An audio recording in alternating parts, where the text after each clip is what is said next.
শুধু দর্শক বন্ধু, আপনারা দেখছেন একে নিউজ বাংলা। আর এই মুহূর্তে উপস্থিত রয়েছে জীবনতলা থানা। পালা পরিবর্তন হয়েছে। পালা পরিবর্তন হওয়ার পরে তৃণমূল কংগ্রেসের কঙ্কাল চেহারা কিন্তু বেরিয়ে আসছে। পুরো ক্রমশই ক্যানিং পুরো বিধানসভার মানুষ অভিযোগ করছিলেন তাদের মৌলিক অধিকার থেকে তারা বঞ্চিত হচ্ছেন। সেটা কতটা সত্য এই ভারতীয় জনতা পার্টি পশ্চিমবঙ্গে ক্ষমতা আসার পরে বোঝা যাচ্ছে।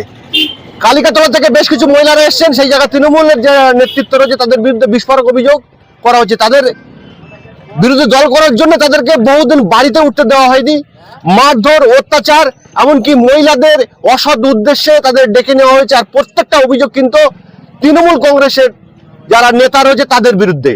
এলাকার মহিলারা এসছে জীবনতলা থানায় আজকের বড়বাবুর সাথে দেখা করতে বা অভিযোগ জানাতে এসছেন। এলাকার সাধারণ মানুষও এসছেন, তাদের একটাই বক্তব্য যে এবং যাদের হাতে আমরা অত্যাচারিত হয়েছি তাদের আমরা দৃষ্টান্তমূলক শাস্তি চাই।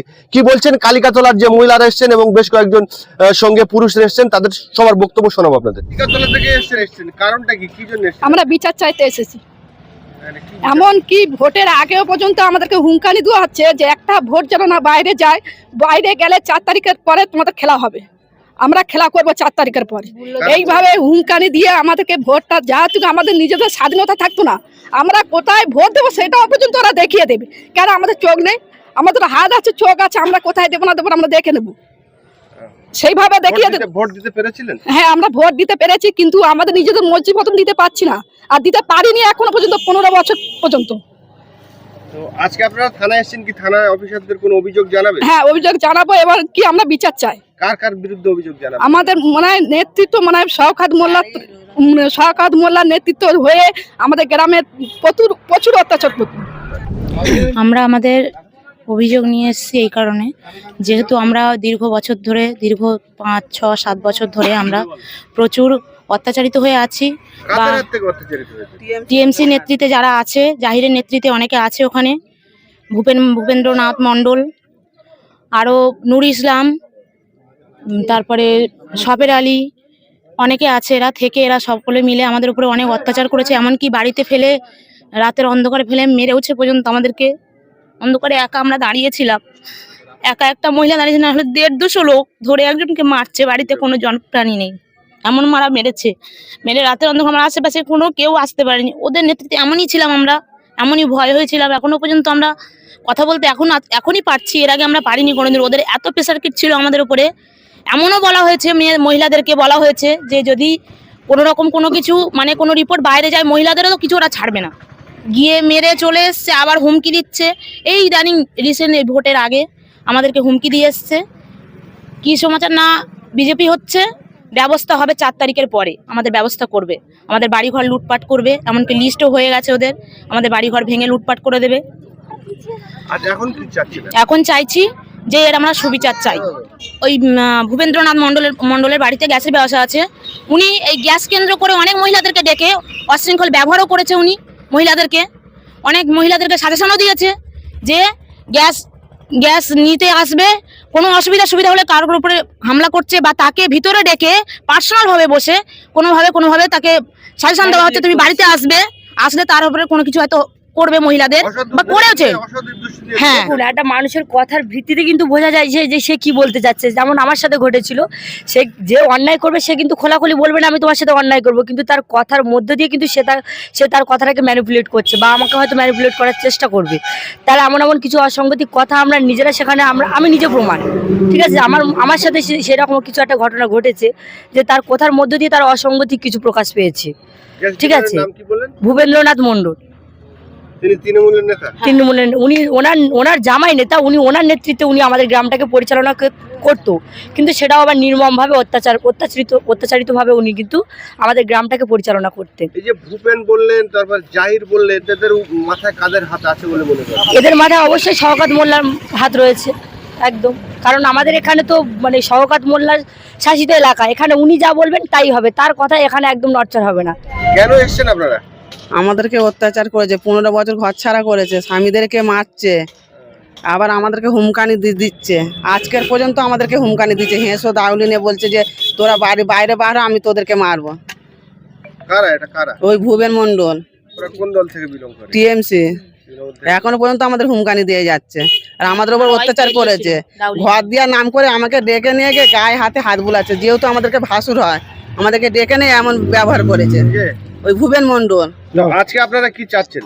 বিচার চাই আমাদের, আমাদের যেহেতু ওরকম করেছে কেন ডেকে নিয়ে ভাসুর ভাসুরের মতন থাকবে, ওর উপর বাজে কেন ব্যবহার করে? ঘরে ডেকে নিয়ে গিয়ে কেউ নেই, ওর বউ কেউ নেই, আমাকে ঘর দিয়ে ডাকলে গেছি ভালোভাবে, আমি সবে স্নান করে উঠেছি, বলে ও আমাদের বাড়িতে আসো। এবার আমি গেছি, গিয়ে দরজা বন্ধ করে তো আমার গায়ে হাতে হাত বুলাচ্ছে। আমি কালিকাতলা অঞ্চল থেকে এসেছি, ক্যানিং 2 নম্বর ব্লক থেকে। আমাদের এই যে মহিলারা সব এসছে, মহিলারা বহুত অত্যাচারিত হয়েছে, মান সম্মান হানি হয়েছে। এর নেতৃত্বে ছিল জাহির মোল্লা, ভূপেন্দ্রনাথ মণ্ডল, নেপাল মণ্ডল, আরও সাঙ্গপাঙ্গ সব ছিল। উপরন্তু যাদের সব গরিব মানুষ ঘর এসছে, তাদের ঘরের দরুন কার কাছ থেকে 40,000, কার কাছ থেকে 10,000, কার কাছ থেকে 20,000 নিচ্ছে, নিয়ে ভাগ করে নিচ্ছে। উপরন্তু মহিলাদের গায়ে হাতও দিচ্ছে, মহিলাদের সাথে অশ্লীল ব্যবহার করছে।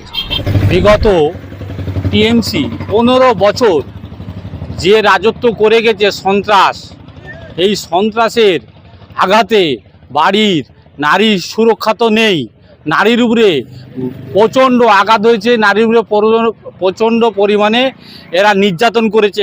আজকের যখন আমাদের ভারতীয় জনতা পার্টি জিতেছে, জেতার পরে এরা যখন ঘরে ফিরলো, ঘরে ফেরার পরে আজ সকালবেলা এই টিএমসির হারমাত বাহিনী ভূপেন্দ্রনাথ মণ্ডল সকালবেলা হেঁসোদা কুরুল নিয়ে এদের উপরে চড়া হয়ে উঠেছে যে তোদেরকে আর দেখে ছাড়বো, এবং এদেরকে বারবার হুঁশিয়ারি দিচ্ছে, এবং পাড়ায় পাড়ায় যে ঘরে ঘরে যে বলছে যে এই তোরা যদি ওই দলে থাকিস তা তোদের ব্যবস্থা আবার নতুন করে করব। এবং হ্যাঁ, এবং এরা এই যে টিএমসি সরকারে যে ঘরবাড়ি দিয়েছে, এই ঘরবাড়ির টাকা বিপুল পরিমাণে প্রত্যেকের কাছ থেকে কম বেশি করে 10,000, 20,000, 5,000 করে এই যে আমাদের বুথের যে কটা সদস্য ছিল, এরা প্রত্যেকে জোর জবরদস্তি করে এই টাকা তুলে সব ভাগিদার হয়ে এরা প্রত্যেকে ভাগ করেছে। করে এখনো পর্যন্ত এরা এই নির্যাতন করে ওই গ্রামাঞ্চলে এখনো পর্যন্ত এরা কি করে দাপিয়ে বেড়াচ্ছে, এইটা আমরা আজ পুলিশ প্রশাসনের কাছে এর বিচার চাই, এদের ইমিডিয়েটলি এদের অ্যারেস্ট চাই। এরা কেন প্রকাশ্যে ঘুরে বেড়াবে? এই হারমাত বাহিনী 15টা বছর এরা বিগত এত অত্যাচার করেছে। আমরা এই অভিযোগ দায়ী করতে এসেছি। আমরা এখানে 8 জনের নামে এদের অ্যারেস্ট ওয়ারেন্ট চাই ইমিডিয়েটলি, এবং আমাদের মহিলা সমিতির পক্ষ থেকে সকলে এসেছি, পুলিশের কাছে এসেছি, যেটা নারী সুরক্ষা বা আমাদের পুরুষদের সুরক্ষা ইমিডিয়েটলি যেন হয়। কালিকাতলা বাগানপাড়ার আমরা যে মহিলা সমিতি সবাই এখানে এসেছি, একত্রিত হয়েছি। এখানে আমাদের আসার মেন উদ্দেশ্য হলো মানে 2021 থেকে আমাদের ওপর যে এই যে তৃণমূল কংগ্রেসের বা তৃণমূল নেতৃত্বের মানে বিপুল অত্যাচার চলেছে। যেমন দেখুন, প্রথম কথা আমাদের এখানে আমরা যে এখানে যার নেতৃত্বে থাকতাম তিনি হলো আমাদের জাহির। আপনারা সবাই কম বেশি জানেন যে কালিকাতলা বাজার জাহির, শওকত মোল্লার নেতৃত্বে যে জাহির, যিনি আমাদের ওখানে মানে প্রধান ছিলেন, দায়িত্বে ছিলেন, এবং ওনার যে নেতৃত্বে ওনার সম্পর্কে ওনার জামাই মানে শ্বশুর হয় ভূপেন মণ্ডল, এবং আরও যারা আছে হাসেন, নূর ইসলাম, এনারা সবাই আমাদের ওপর নির্মম অত্যাচার করেছে। সেই অত্যাচারের কোনো সীমা নেই। এমন 2 বছর আগে আমার হাজব্যান্ড বিজেপি দলে যোগ দেওয়াতে কী করলো, ওকে নির্মমভাবে মারধর করলো, রাস্তার সামনে ওপেন রোডে মারধর করলো। সেখানে কিন্তু কেউ একটা কিছু বলতে পারেনি, কারণ বললেই কিন্তু আমার স্বামীর নাম ছিল সন্তু মণ্ডল। মেরেছে ওখানে ছিল আমাদের জাহির হোসেন ছিল, এমনকি ওখানে আমাদের যারা আরও নেতৃত্ব ছিল, মণ্ডলপাড়া নির্মল মণ্ডল, আচ্ছা আমাদের ওখানে এমনকি শওকত মোল্লার নেতৃত্বে ছিল, জাহির ছিল, ভূপেন মণ্ডল ছিল, আরও অনেকেই ছিল ওখানে, নূর ইসলাম, ঠিক আছে, মুজিবর, এরা কিন্তু সবাই মিলে কিন্তু ওখানে নির্মমভাবে আমার স্বামীকে কিন্তু মেরেছিল। এবং আমার স্বামীকে মারার পর আমাকে পুরো শয্যাশায়ী করে দিল। 4-5 দিন ধরে আমার স্বামী বিছনায় পড়েছিল। আমার ভাসুর আজকের এই পার্টিগত দিক থেকে কিন্তু আজকের নিজে সুসাইড করে আত্মহত্যা করলো। কিন্তু এই জিনিসটা খুব বাজে একটা জিনিস যে প্ল্যান মাফিক আজকের ওনাকে আত্মহত্যা করতে বাধ্য করেছে। কি অভিযোগ নিয়ে আজকে আপনারা থানায় এসেছেন কেন? আমরা আজকের 25 বছর ধরে আজকের ঘর ছাড়া হয়েছি। আমরা যে টিএমসি আমাদেরকে বলেছে যে আমরা বিজেপি পার্টি করি, তার কারণে আমাদেরকে আজকের 15 বছর ধরে আমাদেরকে ঘর ছাড়া হতে হয়েছে। তার কারণে আমার স্বামীকে তো মারধর তো করেইছে, আবার তা বাদেও আমাদের সব ঘর দুয়ার সব লুটপাট করেছে। আমাদেরকে একটা জাহির আছে, জাহিরের নেতৃত্বে যারা আছে তারা সব কটা করেছে, আর সব আমাদের বাড়ি থেকে সব লুটপাট করে নিয়েছে, কি হচ্ছে সব নিয়ে নিয়েছে, কোনো কিছু বাদ দেয়নি। আর হচ্ছে আমাকেও সেখানে হচ্ছে মোটামুটি তুলে নিয়ে যাওয়ার ওরাও নির্দেশ দিয়েছিল যে ওর স্বামী আজকের নেই, ওনার বউকে আজকের তুলে নিয়ে চলো। সেখানেও আমি 60 জনের মাঝখানে আমি একটা মহিলা দাঁড়িয়ে সেখানে প্রতিবাদ করাতে আমাকে হচ্ছে মেরেছে। তার কারণে আমাকে হাত ধরেও পর্যন্ত টানাটানি করা হয়েছে সেখানে আজকের। তারপরেও ওরা হচ্ছে আমাদেরকে বলেছে যে তোমরা বাড়িতে উঠতে পারবে না। তারপরেও আমরা বাড়ি ছাড়া ছিলাম। আজকের আমরা এই 2026-এ আমরা আজকের বাড়িতে এসেছি। আচ্ছা, আজকে আপনি এখন কি চাচ্ছেন আপনারা? আমরা চাইছি যে আমাদেরকে যে অত্যাচার করেছে তার জন্য শাস্তি যেন হয়। আজকে সেই দাবি নিয়ে আমরা আজকের এসেছি।